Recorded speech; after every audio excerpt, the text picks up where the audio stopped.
আসসালামু আলাইকুম everyone, welcome back to my channel. আশা করি সবাই ভালো আছেন। আজ আমি আপনাদের সাথে শেয়ার করব চাপা শুটকির ভুনা রেসিপি। এটাকে ভর্তাও বলতে পারেন।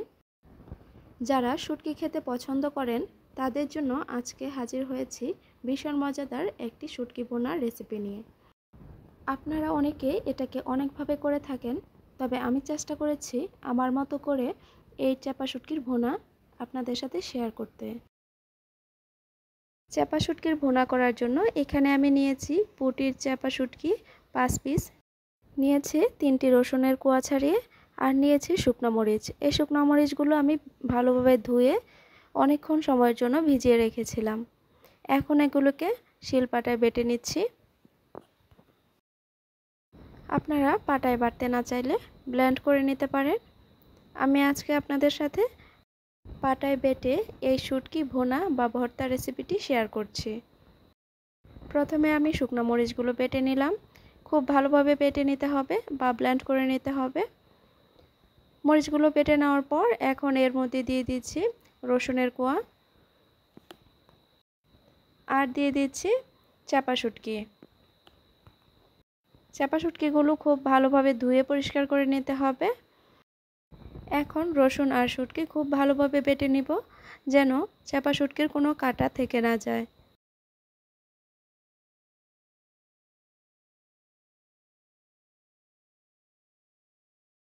এ তো সব কিছু একসঙ্গে বেটে নিয়েছি, এগুলো আলাদা করে বেটে নেওয়ার কোনো প্রয়োজন নেই।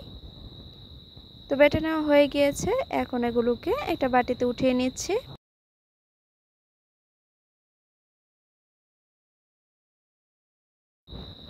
এই তো সবটুকু উঠিয়ে নেওয়া হয়ে গিয়েছে, এখন চলে যাব রান্নায়।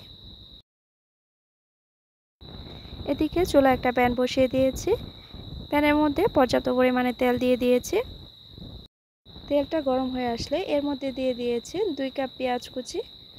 শুটকি ভুনায় পেঁয়াজের পরিমাণটা একটু বেশি লাগে, তো পেঁয়াজটাকে নেড়ে চেড়ে একটু নরম করে নিব। খুব বেশি ভেজে নেওয়ার প্রয়োজন নেই। পেঁয়াজটা নেড়ে চেড়ে নেওয়ার পর এর মধ্যে দিয়ে দিচ্ছি স্বাদ মতো লবণ। লবণটা দিলে পেঁয়াজটা খুব তাড়াতাড়ি হয়ে আসে। আবারও খুব ভালোভাবে নেড়ে চেড়ে নিচ্ছি, যেন পেঁয়াজটা খুব তাড়াতাড়ি নরম হয়ে যায়।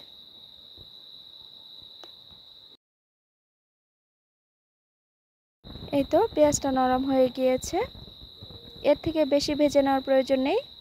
এখন এর মধ্যে দিয়ে দিচ্ছি আগে থেকে বেটে রাখা মরিচ, রসুন আর চাপা শুটকি। এখন নেড়ে চেড়ে এই সব কিছু একসঙ্গে খুব ভালোভাবে মিশিয়ে নিব। শুটকি ভুনা করার জন্য এখানে আমি কোনো রকম পানি ব্যবহার করব না। এই শুটকি ভুনা করার জন্য প্রথম থেকে শেষ অবধি নেড়ে চেড়ে নিতে হবে। নাড়াচাড়া থামানো যাবে না, না হলে তলায় লেগে যেয়ে পুড়ে যেতে পারে। এ পর্যায়ে ভুনার মধ্যে তেলের পরিমাণটা কম মনে হচ্ছিল, তাই এখানে আরও কিছুটা তেল দিয়ে দিলাম। এখন আবারও নেড়ে চেড়ে খুব ভালোভাবে এই ভুনাটা করে নিব। শুটকি ভুনা করার সময় যতবার প্যানের গায়ে লেগে আসবে ততবার ভালোভাবে উঠিয়ে দিতে হবে।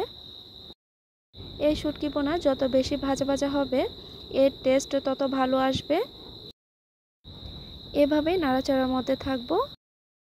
আপনারা হয়তো দেখে বুঝতে পারছেন ভর্তাটা খুব ভালোভাবে নেড়ে চেড়ে নিচ্ছি, আর প্যানের মধ্যে লাগতে দিচ্ছি না, বারবার উঠিয়ে দিচ্ছি। তো এইভাবে করে নাড়াচাড়ার উপরে এই ভুনাটা করে নিতে হবে। তো একটা পর্যায়ে দেখবেন এটা আর প্যানের গায়ে গায়ে লেগে যাচ্ছে না।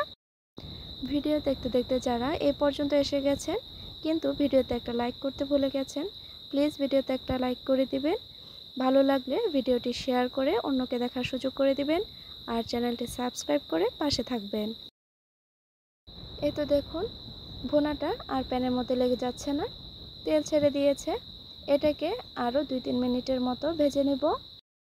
আমি প্রথমে বলেছিলাম এটা যত ভালোভাবে ভাজা ভাজা হবে এর টেস্ট তত ভালো আসবে। এই তো কথা বলতে বলতে শুটকি ভুনা হয়ে গিয়েছে, এখন এটাকে চুলা থেকে নামিয়ে নিচ্ছি। দেখুন দেখতে কতটা লোভনীয় লাগছে শুটকি ভুনা। এই শুটকি ভুনা দিয়ে 1 প্লেট ভাত অনায়াসেই খেয়ে ফেলা যাবে। তো তো আজকের মতো এখানেই বিদায় নিচ্ছি। সবাই ভালো থাকবেন, সুস্থ থাকবেন, নিজের এবং পরিবারের খেয়াল রাখবেন। আল্লাহ হাফেজ।